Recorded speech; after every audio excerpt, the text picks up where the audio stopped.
People ask me all the time, what does it take to be happy? And I always tell them it's really simple. One word, progress. Progress equals happiness. If you keep growing, you're gonna feel alive. And if you keep growing, you're gonna have more to give. It doesn't matter how many statues, Oscars they give you, or Emmys, or how much money you have in the bank. We've all seen people have all those things, and I get the phone call because they're depressed, or somebody commits suicide in that area. It's really an inner game, and I think that's what's missing for us today. Everybody's focusing on the outside world, and how there's a lot of things in the outside world you'll never be able to control. You can influence, but you can't control it. This, your mind, your emotions, your body, you have 100% control over what you do with these things, and that's where the game is won. Win the inner game, then you win the outer game. But a lot of people spent their life trying to win the outer game, they won and they're miserable. Someone can tell you your whole life you're a piece of crap, but you can say, screw you, read between the lines and make your life work.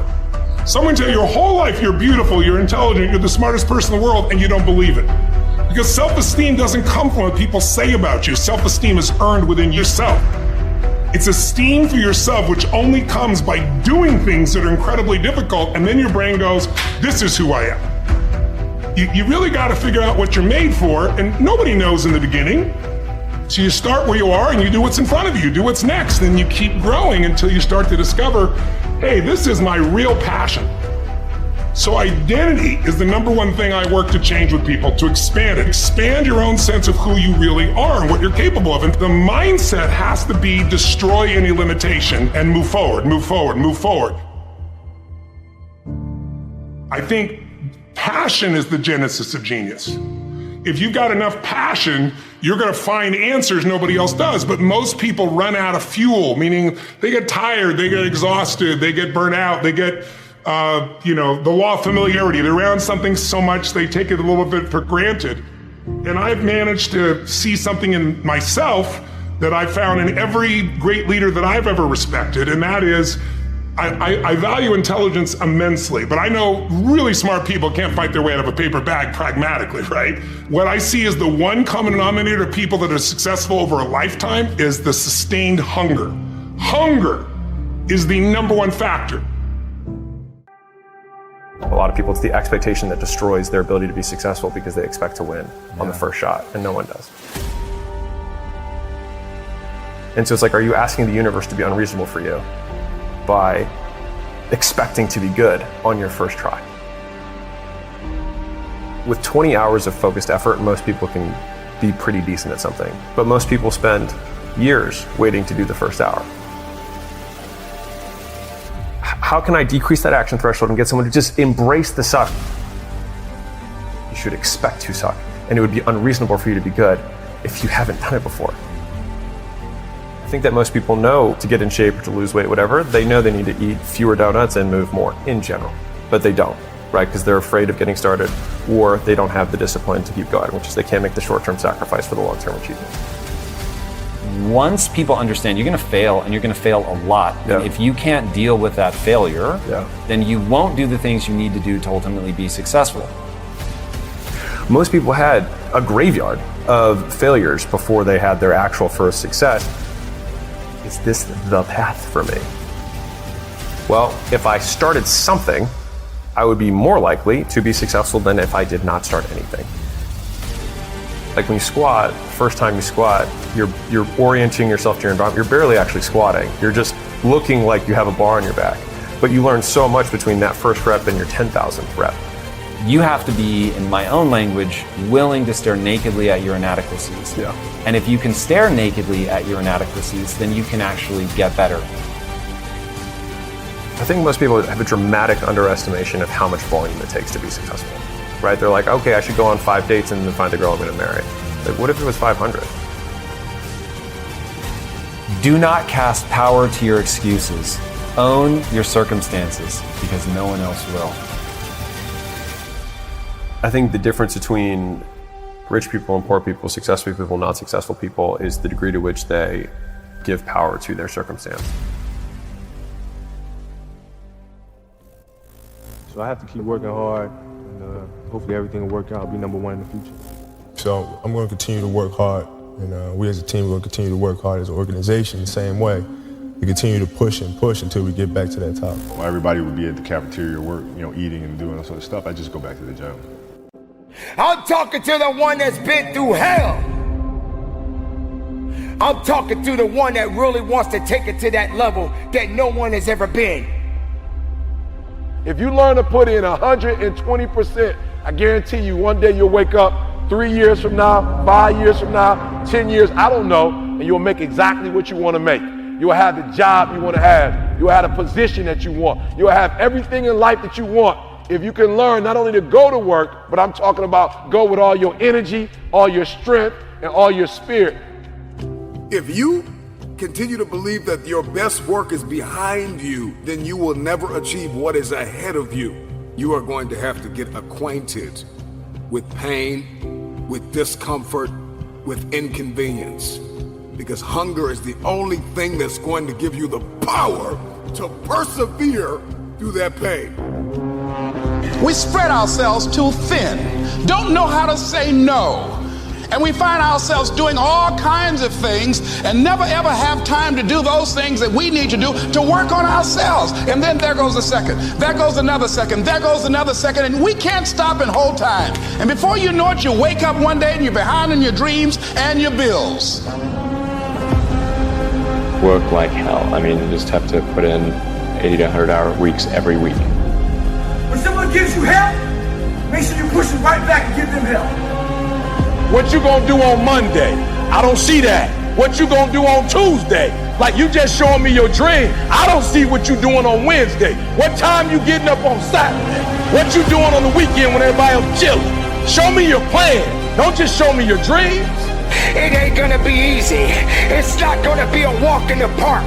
There's always more to give. You got to be willing to sacrifice. You got to be willing to hurt. You got to be willing to yell out. Whatever it takes, keep pushing forward. I'm telling you, this is a short window. You're not gonna be doing this at 47 years old, 58 years old, 62. So if you got 10 years, why not give 120? Because if you give 120, you guys have an opportunity of a lifetime, and it's a short window. I work because I'm hungry. I sacrifice because I'm never full. I lose sleep because I'm going after my dream. If other people are putting in 40-hour work weeks and you're putting in 100-hour work weeks, then you will achieve in 4 months what it takes them a year to achieve. And then another obsession of mine is to get people to understand skills have utility. You don't read a book to get an A on the test. You don't read a book to check something off a list. You read a book to learn something that lets you do something in the real world that other people can't do. And so Elon Musk has a great quote: "You're paid in direct proportion to the difficulty of the problems you solve." So you're learning something so you can solve problems, hard problems, that other people can't solve. And so once you understand, oh, this is mechanical. My brain is designed a certain way. There's a certain path that I have to walk to gain skills. And then skills let me do something other people can't do. And by doing things other people can't do, I'm able to serve myself and the group. That's fulfillment. Fulfillment's the point. It is so mechanistic. It's all just deadly simple. And when I'm giving honest answers, I'm always looping around, this is how the human mind works. And every time I say something controversial, it's always about biology. Like, if you want to fight it, fight it. You're going to die tired, and I will propel myself forward because I'm not judging what is true. I don't deal with the world the way that I wish it were. I deal with the world the way that it is. The thing with excuses is sometimes they're very true, but it doesn't serve you. It doesn't serve your goal. So are you going to let it sit with you, or are you going to find a way around it? So let's say a lot of people's reasoning, which was ours originally when we wanted to make movies, is we don't have enough money. So we're just going to go and do this thing until we have enough money. We don't have enough time. And the truth is, if you play the no BS, what would it actually take? And you say, I don't have enough money. Then you keep going down and go, well, how much money do I need? Okay, what would it take for me to get that money? And sometimes people don't want to look at the answers.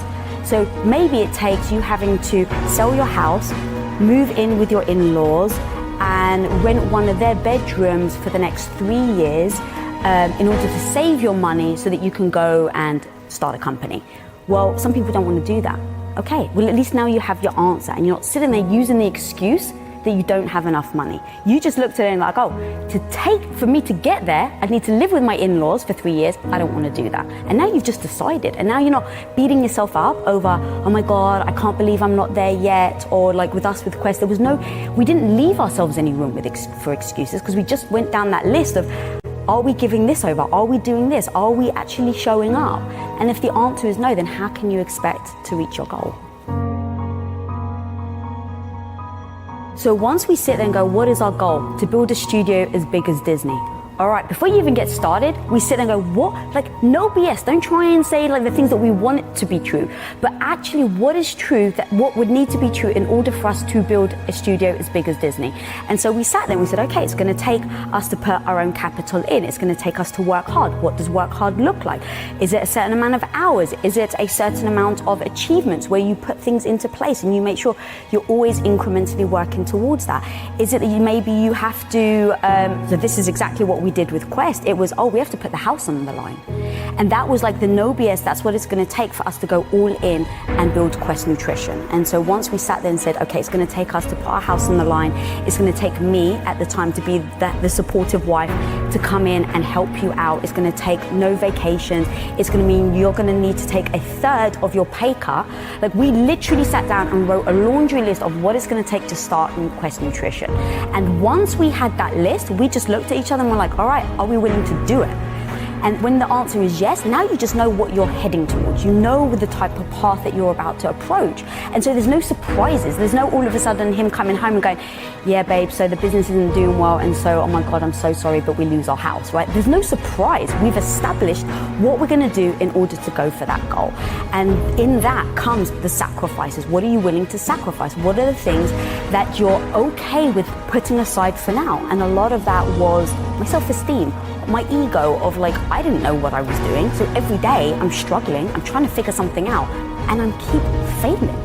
But I knew that I had to learn in order to get to the goal that we wanted to get to. So I knew every day I had to get back up. And then the same with him, with the skill sets. What skill sets do I have to learn in order to get to the goal that we want to get to? And that comes with a lot of freaking sacrifices.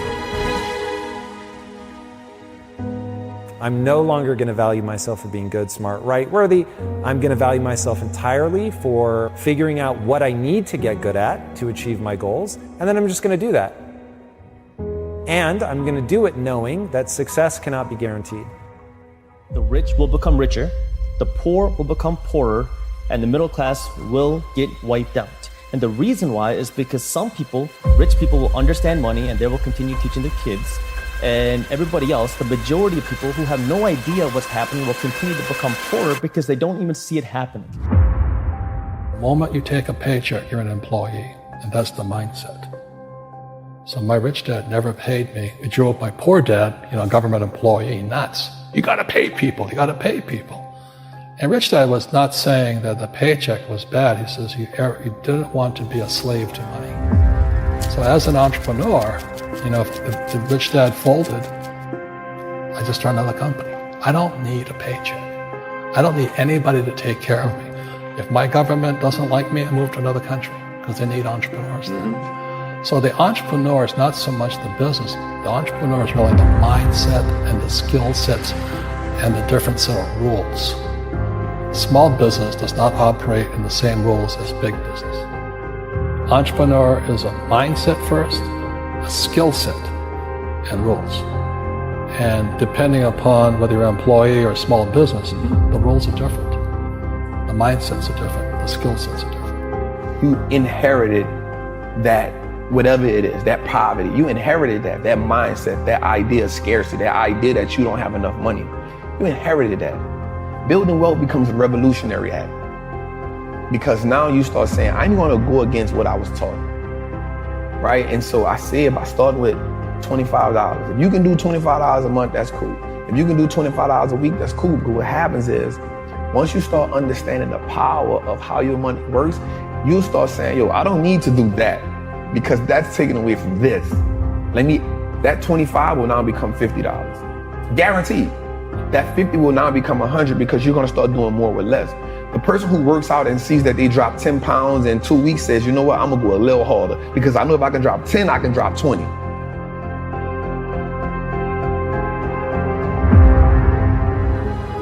You short of breath, SOB, shortness of breath, you wheezing. The only thing you trying to do is get some air. You don't care about no basketball game. You don't care what's on TV. You don't care about nobody calling you. You don't care about a party. The only thing you care about when you're trying to breathe is to get some fresh air. That's it. And when you get to the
where all you want to do is be successful as bad as you want to breathe, then you'll be successful. And I'm here to tell you, number one, that most of you say you want to be successful, but you don't want it bad. You just kind of want it. You don't want it badder than you want to party. You don't want it as much as you want to be cool. Most of you don't want success as much as you want to sleep. Some of you love sleep more than you love success. And I'm here to tell you today, if you're going to be successful, you gotta be willing to give up sleep. Inhale and exhale. Inhale and exhale. All you have is all you need. All our lives, many of us go through life running from things that ain't got no teeth to do us any harm. Just as a mentality, like you gotta live this, you gotta eat this, you got every single thing you do. It's a mentality. Okay, so what do I mean? Because I gotta get you to go from behavior to mentality, because I told you before, I've studied great people, millionaires and billionaires and people who succeed in what they do, and I realized that the difference is only it's not a behavior. It's not something that they do. It's not something that they get to when they want to. It's not a feeling. Some of y'all, for real, you still on feelings. When you feel like doing it, you do it. When you don't feel like doing it, you don't. And so for you, it's a feeling, right? It's a feeling. For them, it's a mentality. It's a way of life. It's what they eat. It's what they sleep. It's what they drink. It's who they are. It possesses them. And the guru was telling him, when mentally you want it, in your spirit, in your soul, when you want it, it will happen.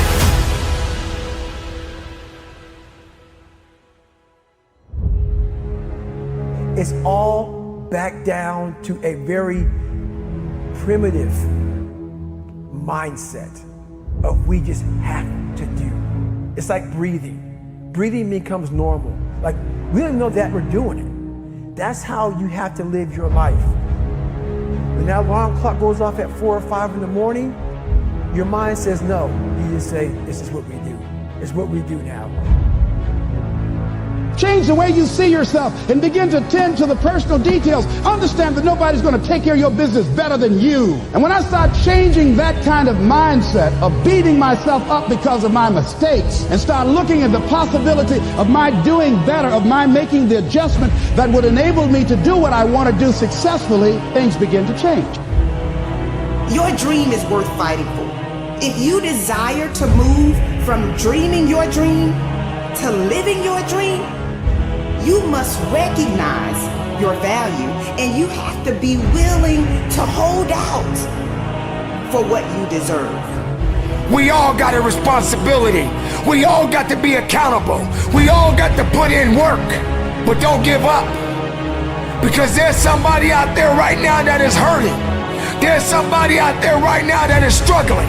There's somebody out there right now that's got it a little bit tougher than you do. So why are you going to give up now? Hear me! Get your hopes up and don't you ever settle! So I'm saying that we have to work through the challenges of life and learning how to begin to work to fortify ourselves. Repeat after me, please. I can live my dream. I can find my purpose in life. And live my purpose. I deserve more for myself. I deserve more from life. When you want something bad, you can't count the cost. Because if you count the cost and you see how much it costs, you might quit. You might give up. So you got to go in knowing that I don't count the cost. I do as many push-ups as it takes, as many sit-ups as it takes, as many reps as it takes. I study as long as it takes. I pay whatever the price is. Why? Because if I start counting the cost, I might quit. I might give up. I might surrender. Don't count the cost. You don't count the cost on this one.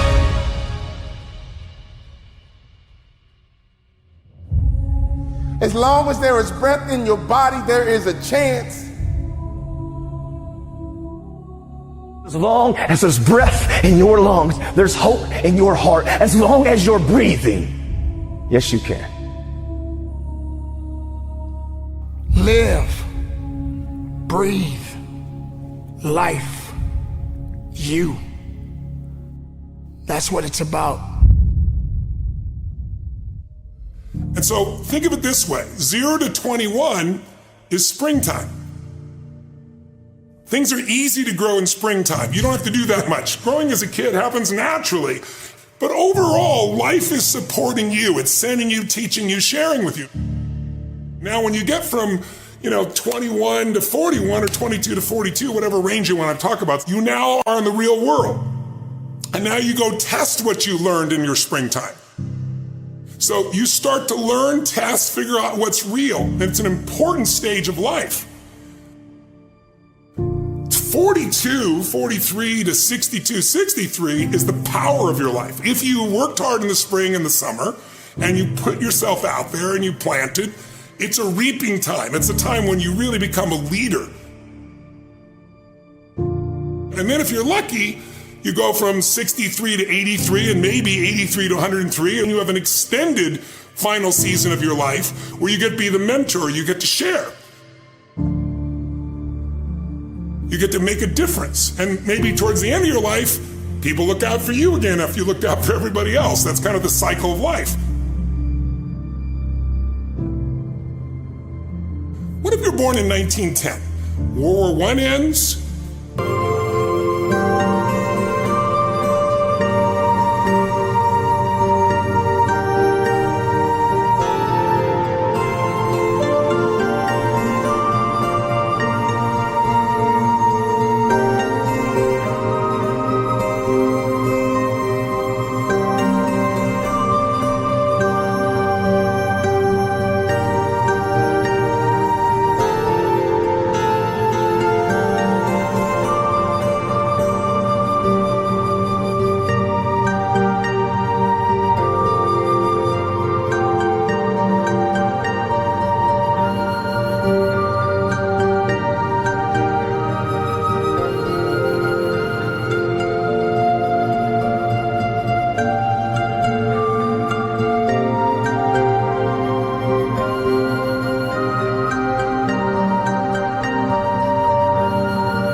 looks like it's a great place, new technology, cars, radio, and then what happens? An explosion of abundance, the roaring 20s. And so you're a kid, you're 14, 15 years old, and you're like, I can't wait to get a car, to go. But what happened when that person hit the next stage of life at 19, 20, 21 years old? As they came of age, it's 1929. And suddenly, people are jumping out of buildings, total depression, dust bowl, nobody's got jobs. It looks horrific, and it was horrific. But did they get a break? No, when they turned 29, it's 1939. It looked like the whole world was gonna end. Hitler was sweeping across Europe, bombing London. It literally looked like the world as we know it was over. This is what gives me great optimism for everyone watching here. Winter's not forever. No pandemic lives forever. Everything changes and everything ends. And the good news about winter is it's always followed by springtime. What follows the night? The daytime. What a cool way to set it up if you were God or the universe. The first thing I do every single morning is I go in freezing cold water. And when you jump in, it never feels good to go in, but getting out, you feel incredible. But I do it for a different reason. I do it to train my brain to say, when I say now, it means now. When I say go, we go. I don't stand there because it's cold and go maybe in a minute when I'm ready.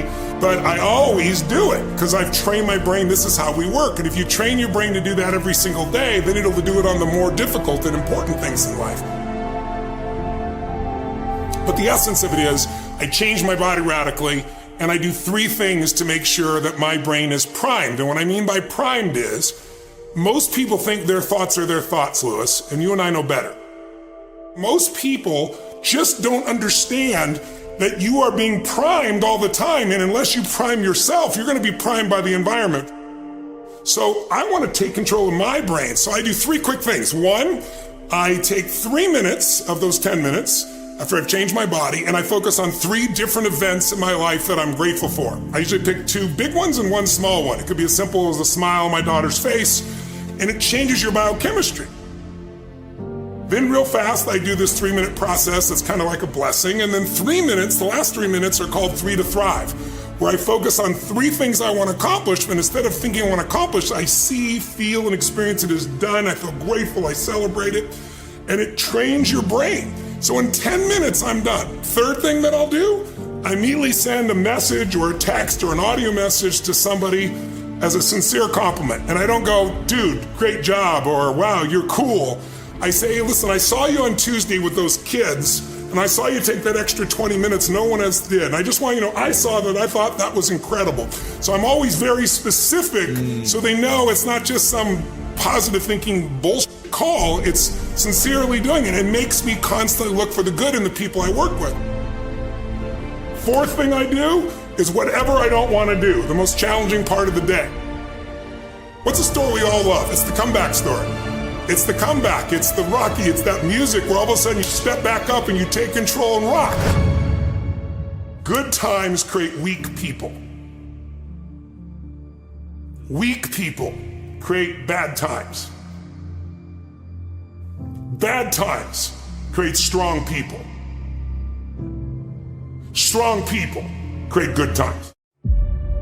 Behind the barbed wire, who could teach me the etiquette? The etiquette for being misunderstood. At war with uneasiness. Everything average makes me sick. Beyond the reach of crowds, what do I do? Do to stop this voice that never ceases. I wrestle with poetic demons. I speak for the lost and all those going through pain. Every word I say, the sound of a comeback, testifying of your victory, a witness to your overcoming. Because I am the voice in the flame. Inside the raging furnace, where do I find an apology? An apology befitting of my rebelliousness. I fight the fist of that doubt. How many know what it's like to be young, gifted, and crazy? Over the walls of resentment. Why am I so hard for others to accept? Must they slander every corner of my existence? Then let it be as they wish, for I am the voice. Every word, the sound of a comeback, testifying to your victory. I am a witness to your overcoming. because I am burning. I'm the voice in the flame. Happen to know what it's like to be young, gifted, and crazy. I argue with emptiness. You can either sit around and listen to testimonies, or you can become one. Which one you gonna do? Successful people know what they want and why they want it. That's why they are successful.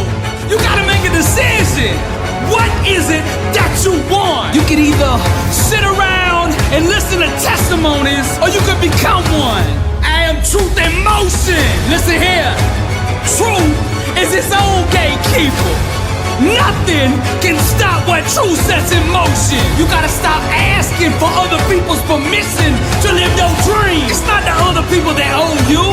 You owe you. Stop begging for what you haven't earned. It's time to get up and grind. I strum the divine chord, and my harmony summons the full manifestation of who I am. This is what truth looks like in motion. Young, gifted, and burning. Successful people get comfortable being uncomfortable. The common person will do anything to do nothing. They lazy. That's why they sell so many of them lazy boy chairs. You can either sit around and listen to testimonies, or you can become one. What is it that you want? Sculpted by the blade itself. 1,000 knives couldn't kill me. For there in the darkness, underneath her shadows, the warrior discovered himself. Shaped from the hammer of pain, 1,000 betrayals couldn't break me. But there in the storm, at the very center of her chaos, the champion in me got stronger. Truth is the gatekeeper. Stop asking the world for permission to live your dream. The less we entertain lower level thinking, the less we will experience its outcomes. You can either sit around and listen to testimonies, or you could become one. For it is written, but be doers of the word and not hearers only. I can see my dream so clearly now that its manifestation is inevitable. Nothing can stop me. My daddy used to tell me, son, if you're gonna make a mistake, then make it full speed. Some people drown, others go out in a blaze of glory. I'm young, rich, and burned. If a desire burns long enough, it'll grow into an obsession. Whatever becomes an obsession will eventually become a reality. Religion talks about truth, but true awareness demonstrates it. Greatness is in the details, shaped from the hammer of pain. 1,000 failures couldn't stop me. Carved out with the razors of suffering. 1,000 lies couldn't fool me. For in the moment of trial, beyond the grasp of all hope, I wrote my own story. I dreamed my own dream. I seized the moment.